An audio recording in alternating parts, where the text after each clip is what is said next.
நம்மள பலர் இன்னைக்கு வேலை பார்க்கக்கூடியவங்களா தான் இருக்கிறோம். ஒரு ஃபேமிலின்னு எடுத்துட்டிங்கன்னா அந்த ஃபேமிலியில் பலரும் எல்லாருமே மேக்சிமம் ஒர்க் பண்ணக்கூடியவங்களா தான் இருக்கிறோம்.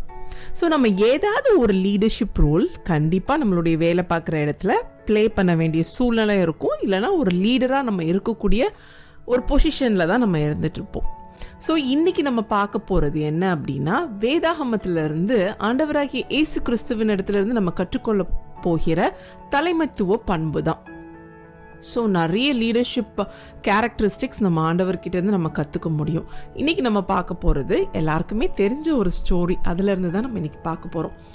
எல்லாருமே படகுல அக்கறைக்கு போகும்போது திடீர்னு ரொம்ப அலை, அப்புறமா காற்று வந்தது நம்ம எல்லாருக்குமே தெரியும். இந்த டிசைபிள்ஸ், ஆண்டவருடைய சீஷர்கள் எல்லாரும் பயந்து என்ன பண்ணுறாங்க, இயேசு கிறிஸ்துவின் இடத்துல ஓடி போகிறாங்க.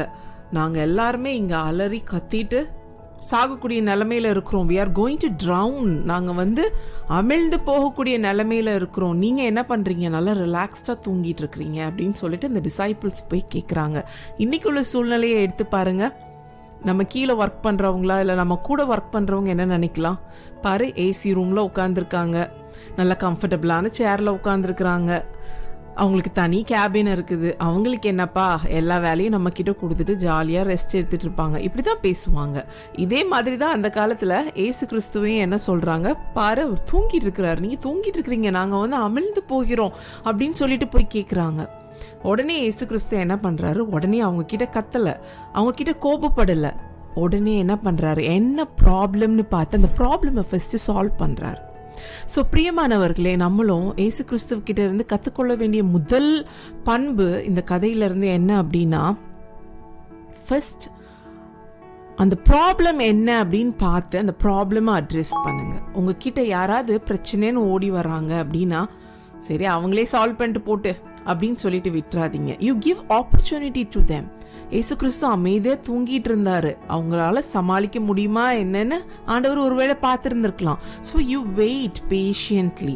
But when they come running to you, உங்ககிட்ட ஓடி அவங்க வரும்போது பேஷியண்டாக என்ன பண்ணுங்க, ஃபர்ஸ்ட் அந்த ப்ராப்ளமை பார்த்து அந்த ப்ராப்ளமை சால்வ் பண்ணுங்க. நம்மளுடைய ஆண்டவராகிய இயேசு கிறிஸ்து எப்படி அந்த காற்றையும் கடலையும் அதட்டினாரோ அதே மாதிரி ஒரு நல்ல லீடராக நீங்கள் என்ன பண்ணுங்க, ஃபர்ஸ்ட் அந்த ப்ராப்ளமை சால்வ் பண்ணுங்க. அப்புறம் ஏசு கிறிஸ்து என்ன தெரியுமா செஞ்சாரு, அவர்களுடைய சீஷரை திரும்பி பார்த்து, இன்னும் உங்களுக்கு விசுவாசம் வரலையா, எப்போ நீங்கள் இந்த ஃபேத்தில் வளர போறீங்கிற மாதிரி அவங்கள பார்த்து கேட்குறாரு.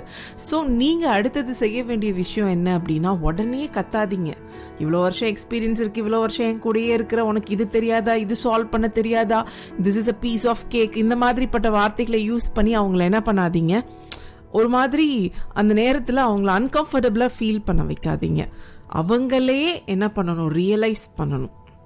Okay, so we should have done this, நம்ம இதை பண்ணியிருந்துருக்கலாமோ, இப்படி பண்ணியிருந்துருக்கணுமோ, இப்படி பண்ணியிருந்துருக்கலாமோ அப்படின்னு சொல்லிட்டு உங்ககிட்ட இருந்து அவங்க கற்றுக்கக்கூடியவர்களாக இருக்கணும்.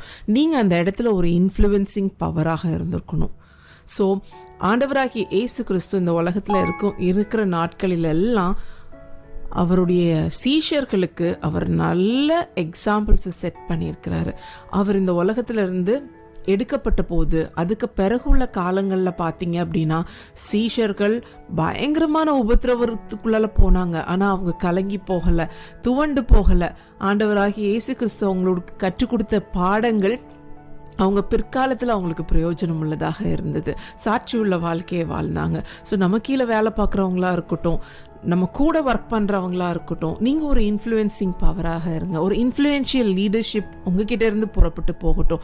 ஸோ எப்படி ஆண்டவர் அமைதியாக ஃபஸ்ட்டு படுத்திருந்தாரோ அதே மாதிரி அமைதியாக அவங்களுக்கு ஒரு ஸ்பேஸ் கொடுங்க. Let them solve the problem by themself. அவங்களே அந்த ப்ராப்ளமை சால்வ் பண்ணுறதுக்கு ட்ரை பண்ணட்டும். எல்லா ஒர்க்கும் அஸ் அ லீடராக நீங்களே பண்ண முடியாது. அப்படி பண்ணணும்னு நினச்சிட்டு இருந்தீங்கன்னா உங்கள் கீழே இருக்கிறவங்க க்ரோ ஆக முடியாது. இது நம்பர் 1. நம்பர் 2, நீங்கள் கற்றுக்க வேண்டிய விஷயம் என்ன அப்படின்னா, ப்ராப்ளம்னு அவங்க உங்களை அப்ரோச் பண்ணும்போது கத்தாதீங்க, கோபப்படாதீங்க. அந்த ப்ராப்ளம் என்னன்னு பார்த்து அதை சால்வ் பண்ணுங்க. சால்வ் பண்ணி முடிச்சதுக்கு அப்புறமா நம்பர் 3, அவங்கள திரும்பி பார்த்து கேளுங்க, நீங்கள் இந்த மாதிரி பண்ணியிருந்துருக்கலாம், இந்த மாதிரி ஒர்க் பண்ணி இருந்திருக்கலாம். ஏசு எப்படி திரும்பி பார்த்து இன்னும் உங்ககிட்ட இந்த ஃபேத் டெவலப் ஆகலையா, விசுவாசம் வளரலையா அப்படின்னு கேட்குற மாதிரி you can ask them. So இந்த 3 விஷயத்தையும் ஞாபகம் வச்சுக்கோங்க. ஒரு நல்ல இன்ஃப்ளூயன்ஷியல் லீடராக இருங்க உங்களுடைய டிசைபிள்ஸுக்கு, உங்களுடைய வேலை ஸ்தலத்தில். So God bless you all. Amen.